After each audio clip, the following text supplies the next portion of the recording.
the best treatment for it is swimming, and the water has to be hot, otherwise you go numb if you haven't got the muscles to kind of get you warm. And that's obviously very expensive. No doctor, no physiotherapist, nobody, no nurse, nobody ever told me that I could change it. And now the thinking specifically with polio is very different. It's that polio is a disease that gets better as soon as the infectious period is over. And the quicker you start working on it, the more likelihood you've got of getting rid of it. When you say working on it? Exercises. Sister Kenny, she was a physiotherapist, a trained one. I think it's in Australia. Had a child, and she started. Well, she refused to accept that this child would never do anything again, and she made it. She actually held each limb and put it through all the motions, and kept on every day with every motion of every limb, fingers, and recovery was complete. Polio itself attacks nerves, not muscles, and if the muscles are allowed to just go mouldy, then they do kind of go into funny shapes, or they contract and seize up and so on, or waste away. And it's the nerve messages system that doesn't work, which comes from your spine. Since you've spoken to this doctor, has it changed your life? Are you doing things differently? Well, yeah, I mean, I knew I should go swimming, so I spent 6 months trying to find a pool. I found one in the end, but it took me a long time. There ain't a lot about. Last year I went every day for 4 hours a day, and made very slow improvements. After 30 years, if you imagine you let your arm bangle for 20 weeks, and there's nothing wrong with it, except you've just left it alone for 20 weeks, then you try and make it work again, it'll probably take you a week to get it going again. Well, I left mine for 30 years. So it does take a bit of time.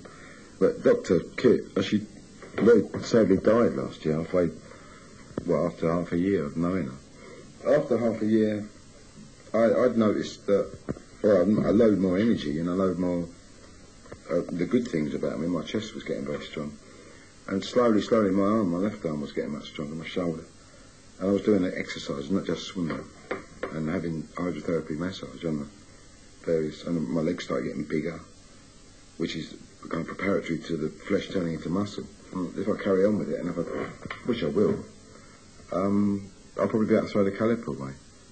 Or even I'll stand it in a corner anyway. I don't like to throw it away. There's never any point in giving up anything, I don't think. And that isn't bravery, that's just good sense. It's not that difficult to carry on. It's not as hard as everybody thinks. A lot of people think I am brave. If I meet somebody and we have a friendship develops, for the first 6 weeks there's an incredible bed of roses where everyone thinks I'm a wonderful, marvellous person. And then I'll do something normal, like, I'm late for an appointment, or I ain't got any money, or I'm on the scrounge or something. And they are acting normally. They're like, what, you horrible, oh, God, they really think that's the worst thing that ever happened, because they had this vision of that I was an angel of some sort. But that usually balances itself out and it becomes normal after. I don't like being special. I like being ordinary. Do you think you're mentally tougher? Tougher? Mm. I think maybe I was always fairly tough mentally. I don't think that's made a lot of difference. Because otherwise there'd be lots more disabled rock and roll singers. Because there's plenty of disabled people. I think that I'm lucky in that I didn't get defeated by it. I think it's probably luck. Good luck. It's not prejudice against people. It's not against people who have polio or disabled people. It's tacit or whatever the word. It's not. Doesn't attack. The way that prejudice is manifested against disabled people is in a kind of looking away and hoping it will go away again. Or oh dear, like that. Rather than throwing bricks at them or anything. I suppose 100 years ago I would be a dead person anyway, and it wouldn't have been a problem. To be severely disabled would have meant you're dead, probably 100 years ago. On Ian's next album, there's a track called Spasticus Autisticus. I asked him what the idea was behind this song. I worked out a name of a band called Spastic and the Autistics for the Year of the Disabled.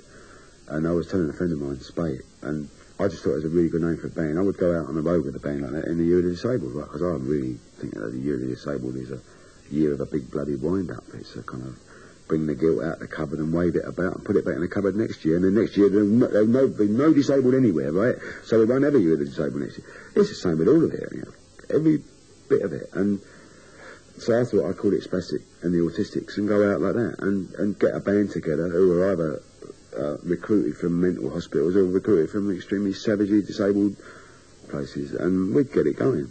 So I was telling a mate of mine that, and he just went, Spasticus, Autisticus. I went, oh, what, get out of it. And it became like a Roman chant then, and it seemed to do it better than me calling a band that. So Spasticus Autisticus is like a proudness. Somebody shouting it out with pride, but that's what they are. Good luck.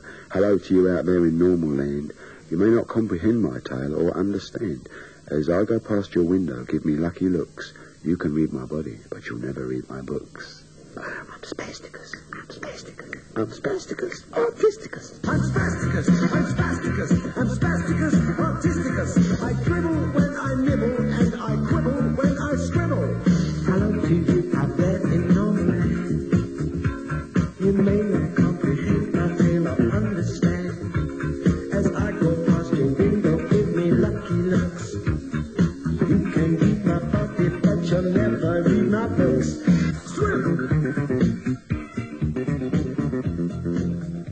Ian Dury was talking to Francis Donnelly. And next week...